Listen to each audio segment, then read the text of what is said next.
ఎన్నో ఆధ్యాత్మిక కార్యక్రమాలు మన ఛానల్లో ప్రసారం అవుతుంటాయి. మనందరికీ సుపరిచితురాలు డాక్టర్ ఆర్‌బి సుధ గారు, ప్రముఖ ఆస్ట్రాలజిస్ట్, లైఫ్ కోచ్. ఈరోజు లైఫ్‌కి సంబంధించిన చాలా అతిపెద్ద ప్రాబ్లమ్ అని చెప్పొచ్చు. ఎందుకంటే ప్రాణం విలువ తెలియక చాలా మంది సూసైడ్‌లు చేసుకుంటూ ఉంటారు. రకరకాల కారణాలు మాట్లాడదాం. దానికి సొల్యూషన్స్ మాట్లాడదాం. మేడం ఏం చెప్తారో విందాం. అంతేకాకుండా మేడంని మీరు పర్సనల్‌గా కలవాలి. దీనికి సంబంధించిన సొల్యూషన్స్ మీ ఇంట్లో కానీ లేదా అలాంటి సిచ్యువేషన్ కనిపిస్తుంది అని మీరు ఫీల్ అయితే తప్పకుండా మేడంని కలవచ్చు. స్క్రీన్ మీద కనపడే నెంబర్కి కాల్ చేయడం ద్వారా. నమస్తే మ్యామ్. నమస్కారం. మామూలుగా ఈ మధ్య కాలంలో సూసైడ్స్ చాలా ఎక్కువైపోయాయి. కొన్ని ప్రాబ్లమ్స్ గురించి మాట్లాడదాం. అందులో ఫస్ట్ పేరెంట్స్ని ఎలా పేరెంట్స్కున్న ఆస్తిని ఈ మధ్య పేపర్లోనే ఎక్కడో చదివాను ఈ విషయం నేను.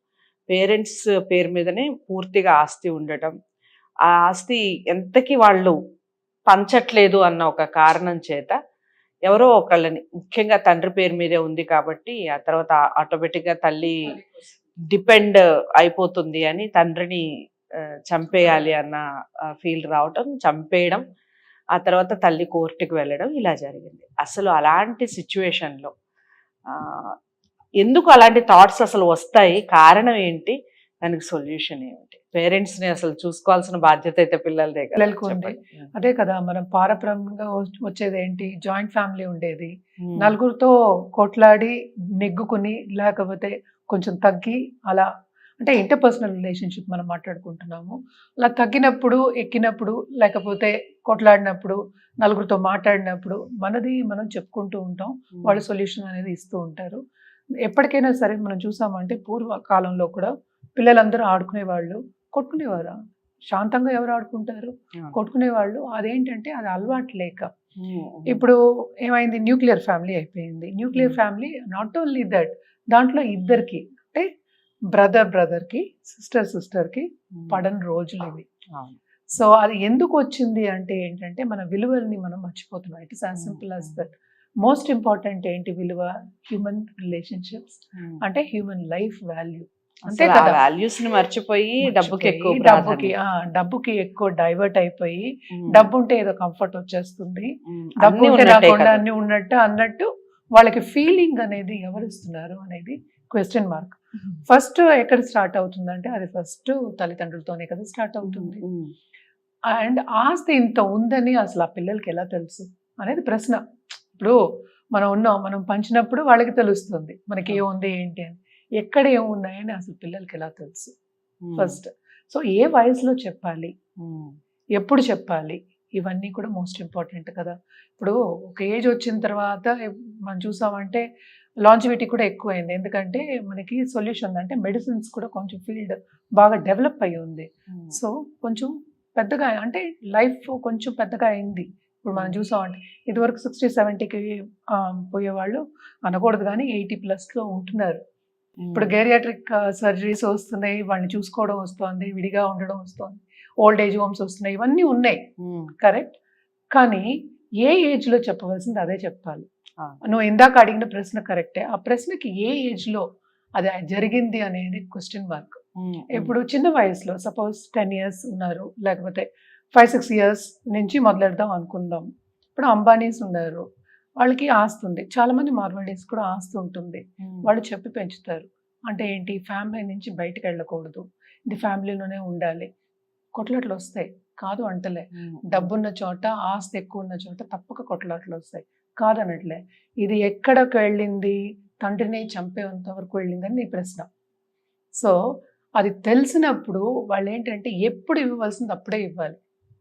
ఇప్పుడు ఏ వయసుకి ఆ వయసు అని సనాతన ధర్మంలో ఎందుకు చెప్పారు? జరిగిపోవాలని చెప్తూ ఉంటాం. సో ఫస్ట్ ధైర్యం ఇవ్వాలి. నాకు ఇక్కడ ఆస్తి ఉంది అని చెప్పి పెంచడం కాదు. ఈ ఆస్తులు ఉన్నాయి, ఇక్కడిక్కడ భూములు ఉన్నాయి, ఇవి నేను అమ్మేశాను, ఇంత డబ్బు వస్తుంది, ఈ టైంకి ఈ డబ్బు వస్తుంది, లేకపోతే ఇవ్వట్లేదు అని ఈ ప్రమాదం. అదే అందుకనే చెప్తున్నాయి, ఇవన్నీ బ్యాక్గ్రౌండ్ కదా మరి. సో LIC పాలసీలు ఉన్నాయి, నేను చచ్చిపోతే ఎంత వస్తుంది, అది పెద్ద క్రైమ్ కదా అది. ఇప్పుడు లైఫ్ ఇన్సూరెన్స్ పాలసీస్ తీసుకుని వాళ్ళని చంపేసి, అంటే చెప్పకుండా సిరీస్ ఉన్నాయి, మన నెట్ఫ్లిక్స్లో చూసినా, OTTలో చూసినా, పెద్దవాళ్ళని చంపేసేసి వాళ్ళ LIC పాలసీ తీసుకోవడం అనేది ఒక, అందుకనే అది చెప్తున్నాను అనమాట. సో ఇవన్నీ బ్యాక్గ్రౌండ్ ఎవరు చెప్తున్నారు, వాళ్ళకి ఎలా తెలుసు పిల్లలకి ఆస్తులు పంచట్లా కరెక్టే, బట్ ఆస్తి ఉందని ఎలా తెలుసు? ఒక ఇంట్లో ఉంటావు నువ్వు, ఇక్కడే ఉంటుంది ప్రపంచం, ఎక్కడెక్కడ ఏమేమి ఆస్తులు ఉన్నాయో ఎలా తెలుసు? అది తల్లిదండ్రులు చెప్తేనే కదా తెలుస్తుంది. సో తండ్రి చెప్పి వాళ్ళకి ఇవ్వట్లేదు, చెప్తేనే కదా తెలిసింది, తెలిస్తేనే కదా ఈ థాట్స్ వచ్చాయి. Ignorance is bliss some times చెప్తూ ఉంటాం మనం. నీకు ignorant గా ఏమి తెలియనట్టు ఉంటే, అంటే తెలియదు ఎక్కడే ఉన్నాయో తెలియదు అంటే, నువ్వు కష్టపడి పైకి రావాలి అని తల్లిదండ్రులు చెప్పు ఉంటే ఈ పరిస్థితి వచ్చేది కాదు కదా. అది ఫస్ట్ పాయింట్, అంతే కదా. తెలియనప్పుడు ఏముంది, ఏం లేదు అక్కడ. సో నీకు తెలిసినప్పుడే ఇలాంటి ప్రాబ్లమ్స్ వస్తాయి, ఇలాంటి థాట్స్ అన్నీ వస్తాయి. సో అదే కదా స్టార్ట్ పాయింట్. అది అదొకటి కాకుండా కొంతమందికి ఏంటంటే పెరిగిన వాతావరణం, ఎప్పుడు మనం లా ఆఫ్ అట్రాక్షన్ లో చెప్పుకుంటూ ఉంటాం, ఫస్ట్ తల్లిదండ్రులు, తర్వాత మనం పెరిగిన వాతావరణం. అంటే ఏంటి, పక్కవాళ్ళు, వాళ్ళ తల్లిదండ్రులకి వాళ్ళ బ్రదర్స్ సిస్టర్స్, లేకపోతే అంటే అంకుల్స్ ఆంట్స్ అన్న వాళ్ళందరూ ఎక్స్టెండెడ్ ఫ్యామిలీ చెప్తున్నాను. ఆ ఎక్స్టెండెడ్ ఫ్యామిలీ చెప్పడం, ఫోన్లు చేసి వీళ్ళకి ఇక్కడ ఉంది వాళ్ళకి అక్కడ ఉంది, వాళ్ళు ఇవ్వట్లే, వాళ్ళు కొట్లాడడం. సో ఇది పారంపర్యంగా వచ్చింది అనుకో, తప్పక పిల్లలు కూడా అదే వస్తుంది. ఇవన్నీ ఎందుకు చెప్తున్నానంటే థాట్ ప్రాసెస్ ఎలా ఉంటుంది అని చెప్పడానికి. పిల్లలకి థాట్ ప్రాసెస్ ఎలా వస్తుంది, పిల్లలు అంటే దేవునితో సమానం అంటాం. చిన్నప్పటి నుంచి మనం చెప్పిందే వాళ్ళు వింటారు, కరెక్ట్. ఇప్పుడు అలా ఉండట్లేదు కదా మనం. ఇప్పుడు ఉండకపోయినా కూడా ఆ థాట్స్ అనేవి నెగిటివ్ థాట్స్ ఎక్కువ రావడానికి కారణం అదే. అంటే బయట ఫ్రెండ్స్ వల్ల కానివ్వండి, బయట సోషల్ నెక్స్ట్ అదొకటి ఎక్కువైంది. బట్ కానీ కరెక్టే, ఇప్పుడు నెగటివ్ థాట్స్ ఎలా వస్తాయి, ఫస్ట్ వీళ్ళ దగ్గర నుంచి, తర్వాత మన చుట్టుపక్కల ఉన్న మనుషుల దగ్గర నుంచి. ఇంకోటి ఏంటంటే మనం లెట్స్ సే మనం ఉద్యోగం చేస్తున్నాము, అక్కడ వాళ్ళ కంపారిజన్స్. మనం ఏం చెప్తున్నాం ఇప్పుడు, కంపారిజన్స్ గురించి మాట్లాడుతున్నాం. ఎప్పుడు మాట్లాడేదే ఇది కూడాను కంపారిజన్స్. ఇప్పుడు అలా ఉండట్లేదు అంటే సోషల్ మీడియా ఎక్కువైపోయింది. సోషల్ మర్డర్స్, సోషల్ సూసైడ్స్ అన్ని కూడా ఎక్కువయ్యాయి. నిన్న కూడా ఒక మూవీ చూసాను, అది కూడా సోషల్ సూసైడ్ అనమాట. మనమే ఫీల్ అయిపోవడం, సోషల్గా ఎంతమంది, ఒక వీడియోకి ఎంతసేపు ఉంటుంది లైఫ్, దానికి ఒక 10 days కన్నా ఎక్కువ ఉండదు. వైరల్ వెళ్ళినా కూడా ఎన్ని రోజులు ఉంటుంది, రోజు వైరల్ అవ్వదు కదా. సో దాని మూలాన్ని సూసైడ్ జరగడం కూడా జరుగుతుంది. బట్ నువ్వు అడిగిన ప్రశ్న ఏంటి, ఒక ఎపిసోడే ఉంది US లో, తల్లిదండ్రుల్ని చంపేసి ఆస్తి తీసుకున్న బ్రదర్స్ ఉన్నారు. హాలీవుడ్ లో జరిగిన ఒక సంఘటన, పెద్ద కేసు కూడా అయింది దానికి. అంటే ఏంటి, మొత్తం అంతా చెప్పింది ఇవ్వలేదని. నువ్వు అడిగిన ప్రశ్న అదే కదా ప్రశ్న, ఇవ్వలేదని అంటే ఎక్కడ ఏముందని ఫస్ట్ ఎవరు చెప్పారు, వీళ్ళే చెప్పారు. లైఫ్ స్టైల్ ఎవరు అలవాటు చేశారు, తల్లిదండ్రులే అలవాటు చేశారు.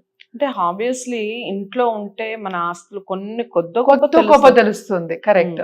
కొద్ది గొప్ప తెలియడం ఓకే, ఎక్కువ రావాలి కనుక తండ్రిని చంపాలనుకోవడం వేరు. 2 different things కదా. సో ఇప్పుడు కొద్ది గొప్ప ఉంది, నేను కష్టపడి సంపాదించాలని తల్లిదండ్రులు చెప్తే అది డిఫరెంట్ గా ఉంటుంది. నువ్వు కష్టపడి సంపాదించుకుని నీది నువ్వు గణించుకుని, ఇప్పుడు వీళ్ళు చేతగాని టైం ఉంటుంది కదా మ్యామ్, అప్పుడు పిల్లలకే కదా చెప్తారు, ముఖ్యంగా అబ్బాయిలకే కదా, బయటకు వెళ్ళండి, పలానా దగ్గర మనకి ఇంత అమౌంట్ రావాలి, అది మన ప్రాపర్టీ, అక్కడి నుంచి తీసుకోండి అని. నేను అది చెప్తున్నా, పెద్ద అయిన తర్వాతనే వాళ్ళని చంపే అంత స్థాయి వచ్చింది అంటే ఖచ్చితంగా ఆ టైమే కదా. కానీ చిన్నప్పటి నుంచి తెలిసి ఉండాలి కదా. నేను చెప్పేది అదే, చిన్నప్పటి నుంచి ఇక్కడ ఆస్తులు ఉన్నాయి అంటే మనం మాట్లాడేది ఏంటి, ₹1,00,00,000 అంటే ఈ కాలంలో ఏం లేదు యాక్చువల్లీ స్పీకింగ్. సో ఆస్తిని పట్టే కదా ఆ థాట్స్ అనేవి కూడా ఇంక్రీజ్ అవుతాయి. ఎందుకని అదొకటి. రెండోది ఏంటి, ఇక్కడ మోస్ట్ ఇంపార్టెంట్ ఆ పాయింట్ ఏంటంటే, వాళ్ళ మీద వాళ్ళకి నమ్మకం ఉండదు. నేను తల్లిదండ్రుల మీద ఆధారపడుందా, వాళ్ళ ఆస్తి మీద ఆధారపడుందా, నాకు ఇంకా కావాలి అన్న ఒక థాట్ వస్తుంది. అది కూడా నెగిటివ్ థాటే. మనం నలుగురికి పంచుకోవాలని ఎప్పుడు చెప్పుకుంటూ ఉంటాం లా ఆఫ్ అట్రాక్షన్. అంటే మనకు ఉన్నది కొంతమందికి ఇస్తే యూనివర్స్ మనకి ఇస్తుంది అనేది ఒక పాయింట్. అంటే మనం ఏమిస్తే అదే వస్తుంది అని. ఇదంతా ఇన్ఫ్లుయెన్స్ ఎక్కడ స్టార్ట్ అవుతుంది, ఇంట్లోనే స్టార్ట్ అవుతుంది, నెక్స్ట్ ఫ్రెండ్స్ తో స్టార్ట్ అవుతుంది. ఇది ఇన్ఫ్లుయెన్స్ లేకుండా ఉన్న వాళ్ళు కొంతమంది ఉంటారు, ఇన్ఫ్లుయెన్స్ అవ్వరు ఈజీగా. కానీ కొంతమంది చాలా నెగిటివ్ మైండ్ సెట్ తోనే ఉంటారు, మనకి తెలియదు లోపల ఎలా ఉన్నారో మనకి తెలియదు. సో వాళ్ళకి ఏంటంటే ఈజీగా ఇన్ఫ్లుయెన్స్ అయిపోయి చంపడం అనేది జరిగిపోతుంది. రైట్. సొల్యూషన్ ఏంటంటే ఫస్ట్ మన థాట్స్ ని మనం కంట్రోల్ చేసుకోవాలి. మనం ఎప్పటికైనా ఏం చెప్తాము, ఒక పాజిటివ్ సీడ్ పెట్టుకుంటే మనకి పాజిటివ్ వస్తుంది, అంటే పాజిటివ్ మొక్క వస్తుంది.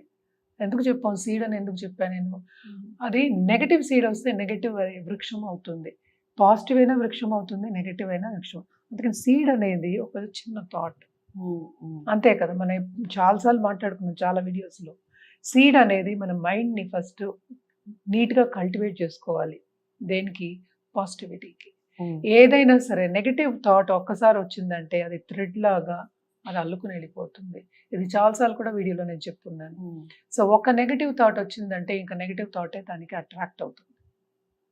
లైక్ అట్రాక్ట్స్ లైక్, మనం ఎప్పుడు అదే మాట్లాడుకుంటాం. సొల్యూషన్ అనేది ఏంటంటే ఫస్ట్ నువ్వు నెగటివ్గా ఉన్నావు అని గ్రహించడం అనేది సెల్ఫ్ రియలైజేషన్ మోస్ట్ ఇంపార్టెంట్. చిన్నపిల్లలకి నువ్వు అన్నట్టు ఉండట్లే, ఈ కాలంలో ఉండట్లే, ఎవరితోనూ మాట్లాడడానికి లేదు. అందుకనే అంతసేపు నేను చెప్పింది. ఎందుకంటే వారసత్వంగా వచ్చేది కుటుంబంలో ఉంటే, అంటే జాయింట్ ఫ్యామిలీ ఉన్నప్పుడు పెద్దవాళ్ళు చెప్పేవాళ్ళు ఉంటారు, నలుగురితో పంచుకోవాలని ఉంటుంది. ఇదేంటంటే నాకే అన్నీ కావాలి అన్న ఒక ఏంటంటే ఎక్కువ తినడం అంటాం. సపోజ్ కడుపు నిండా తిన్న తర్వాత ఇంకా తినాలి అంటే ఆబా అంటాం. సో అలాంటి సిచ్యువేషన్ కూడా రావచ్చు. ఈ సిచ్యువేషన్ రావడానికి అట్ ద సేమ్ టైం తండ్రి కొడుకులకి పడకపోవచ్చు. అది హారోస్కోప్స్లో తెలుస్తాయి. పడదు, వీళ్ళని కొంచెం దూరం పెట్టండి, వీళ్ళతో జాగ్రత్తగా ఉండడం. ఎందుకంటే కొన్నిసార్లు మనం చెప్తూ ఉంటాం, మన ప్రారంధ కర్మ అంటాం కదా, పూర్వజన్మ కర్మ అంటాం. కొన్నిసార్లు శత్రువులే పుడతారు అంటూ ఉంటాం, మనకి సనాతన ధర్మంలో ఉన్నదే. సో ఈ సిచ్యువేషన్ ఏంటంటే జనరల్గా మనం మాట్లాడుకున్నాం తప్ప స్పెసిఫిక్గా మనం మాట్లాడతలేదు. సో జనరల్ సొల్యూషన్ ఏంటంటే ఫస్ట్ గ్రహించాలి మనం ఇలాగ నెగిటివ్గా ఉన్నాము అని. సో మొన్నే ఒకటి చూసాను, తల్లిదండ్రుల ఆస్తి తీసేసుకుని జాయింట్ బిజినెస్, కొడుకు తండ్రితో, మార్వాడీస్ ఇందాక చెప్పినట్టు కొడుకు తండ్రితోటి బిజినెస్ చేస్తున్నాడు. ఒక బిజినెస్ ఆఫీస్ ఉంది అనుకుందాము. సో తండ్రికి ఒంట్లో బాగాలేదు, తల్లికి ఒంట్లో బాగాలేదు.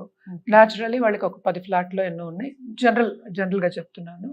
అది ఆఖరికి అది ఆస్తి కరిగి 2 ఫ్లాట్లు అయ్యాయి. 2 ఫ్లాట్లలోనూ ఒక ఫ్లాట్లో వాళ్ళు ఉంటున్నారు పైన, అంటే కొడుకు కోడలు పిల్లలు, కిందేమో తల్లిదండ్రులు ఉంటున్నారు. ఏమైంది, ఇప్పుడు కోడలు ఏం చేస్తోంది, ఇప్పుడు కూడా లాస్ వచ్చిందని చెప్పేసి వాళ్ళని ఖాళీ చేసేసి, లాస్ అని కాదు మెడికల్ ఇష్యూస్ ఉన్నాయి వీళ్ళకి, మెడికల్గా కావాలి అని చెప్పేసి ఆ ఇల్లు ఖాళీ చేసేయమని తండ్రి చెప్పాడు అనుకుంది కాసేపు. సో ఖాళీ చేసేయండి, మాకు కావాలి ఇలాగా అంటే అది ఆపిచ్చి 20 ఏళ్ళ నుంచి చేసే పని మనిషి, 20 ఏళ్ళ నుంచి పని చేస్తుంది ఇంట్లో, నువ్వు వస్తే నేను కోర్టు కేసు వేస్తానని చెప్పి పెద్ద గొడవలు జరుగుతున్నాయి. అంటే ఏంటి, ఆల్మోస్ట్ వాళ్ళు చచ్చిపోతే ఈ 2 కూడా మనం తీసుకుందాం అంటే డైరెక్ట్గా వెళ్ళి చంపేయక్కర్లేదు, మానసికంగా చంపాడు అంతే కదా. ఇప్పుడు కొడుకున్నాక నువ్వు ఇందాక అన్నట్టు చూసుకోవాలి, తల్లిదండ్రుల్ని చూసుకోవడం పోయి, అదే చూసుకోవడం కొడుకోని కాదు అసలు, పిల్లలు అంటేనే ఫస్ట్ పేరెంట్స్ మీద ఆ రెస్పాన్సిబిలిటీ ఉండి తీరాలి. పేరెంట్స్ కి ఎలా పిల్లల మీద రెస్పాన్సిబిలిటీ ఉందో పిల్లలకి రెస్పాన్సిబిలిటీ ఒకే. సో వెళ్ళిపోమంటే ఇది జరిగిన ఇప్పుడు కూడా ఇంకా జరుగుతోంది, కోర్ట్ కేసు వరకు వెళ్ళింది అనమాట. కూతురు ఉంది, కొడుకు ఉంది, కొడుకేమో పైన ఉన్నాడు, కూతురు పెళ్ళే వెళ్ళిపోయింది నాకు. సో కూతురు సపోర్ట్ చేస్తాం. సో దీనికి ఏంటి సొల్యూషన్ అని చెప్తే ఏంటి, వాళ్ళు గ్రహించరు. బికాజ్ ఒక్కసారి నెగిటివ్ థాట్ వచ్చిందంటే నెగిటివ్ కంటిన్యూ అవుతుంది. అంటే మనం చిన్నపిల్లల గురించి మాట్లాడట్లేదు, ఒక 45+ వాళ్ళ గురించి మాట్లాడుతున్నాం. దానికి తోడేంటి, ఇప్పుడు కోడలు 1+1 అంటే ఇన్ఫ్లుయెన్స్ అయిపోయి మనకి ఇవి కావాలి, మనం సంపాదించకుండా కూర్చుని కాళ్ళు మీ కాళ్ళు వేసుకుని కూర్చుని తిందాం అంటే తండ్రి సంపాదించింది, ఎవరిదైనా సంపాదనే కదా. ఇప్పుడు నువ్వు సంపాదిస్తున్నావు అంటే నీ టైం వేస్ట్ చేసుకుని ఆ టైం పట్టి నువ్వు సంపాదించుకుంటున్నావు. ఎవరైనా అంతే, వాళ్ళ లైఫ్ టైం. మనీ అంటే ఏంటి, లైఫ్ టైం, అది వాల్యూ, అది రైట్. సో సొల్యూషన్ అనేది ఫస్ట్ ఏంటంటే సెల్ఫ్ రియలైజేషన్ ఉండాలి. సపోజ్ అది చిన్నవాళ్ళు అనుకో, we can take them to psychiatrist. ఏదో మనం ఏంటంటే ఒక హార్స్ని తీసుకెళ్ళి ఒక నీళ్ళ దగ్గర తీసుకెళ్ళి తాగమంటే తాగుతుందా, తను ఇష్టమైనప్పుడు తాగుతుంది. అలాగే కదా పెద్దవాళ్ళు అయిన తర్వాత మొక్క ఏంటి టెండర్గా ఉన్నప్పుడు వంచొచ్చు, మొక్క ఎలా వంగుతుంది, ఎలా వంగుతుంది గట్టిగా అయినప్పుడు. సో ఇదంతా ఏజ్, ఫస్ట్ ఏజ్. నెక్స్ట్ ఏంటంటే డిపెండెన్సీ చిల్డ్రన్ మీద. చిల్డ్రన్కి ఏంటంటే మనం ఇవ్వడం అనేది నేర్పాలి, అదే సొల్యూషన్. నలుగురితో పంచుకోవడం అనేది నేర్పాలి. మన ఫీలింగ్ అయినా సరే, మన డబ్బు అయినా సరే, కొంతైనా. నేను మొత్తం ఇచ్చేసి ఖాళీగా కూర్చోమని, సన్యాసం పుచ్చుకోమని నేనేమి చెప్పట్లా, కొంతైనా పంచుకోవాలి. ఆ పంచుకునేది వచ్చిందంటే, ఆ టెండెన్సీ ఉందంటే, ఆ మైండ్ సెట్ ఉందంటే, పంచుకునే మైండ్ సెట్ ఏదైనా సరే, ఇప్పుడు అఫెక్షన్ అయినా సరే, ఇప్పుడు ఒక బాధ అయినా సరే పంచుకోవాలి. పంచుకున్నప్పుడు అలాగే డబ్బు కూడాను. ఓకే. ఆస్తి కూడాను. ఇప్పుడు ఇద్దరున్నారు, బ్రదర్స్ ఉన్నారు. ఇద్దరు బ్రదర్స్ అట్లా చేస్తే ఎట్లాగా? పంచుకోవాలని ఉండాలి. ఉన్నప్పుడు ఏంటది అదే సొల్యూషన్. ముందుకెళ్ళడం అనేది ఈజీ అవుతుంది. లైఫ్ కూడా బావుంటుంది. రేపు ఎప్పటికైనా ఇలా చేస్తే రిగ్రెట్ చేస్తారు కదా! రైట్. సో, మామూలుగా పేరెంట్స్ అనేవాళ్ళు అందరికీ, ప్రతి ఒక్కళ్ళకి ఇది వర్తిస్తుంది. మామూలుగా మనం తల్లిదండ్రులని ఎంత మనల్ని ప్రేమించి, ఎంత అభిమానించి పెంచుతారో, మనం కూడా తల్లిదండ్రులకి అంతే ప్రేమని, అంతే అభిమానాన్ని ఇచ్చి తీరాలి. తర్వాతనే మిగిలినయి అన్నీ కూడాను. వీడియో అందరికీ షేర్ చేయండి, లైక్ చేసి ఛానల్‌ని సబ్స్క్రైబ్ చేసుకోండి. మరో మంచి వీడియోతో మళ్ళీ కలుద్దాం. మేడంని కలవాలి అనుకుంటే స్క్రీన్ మీద కనపడే నెంబర్‌కి కాల్ చేయండి. నమస్తే.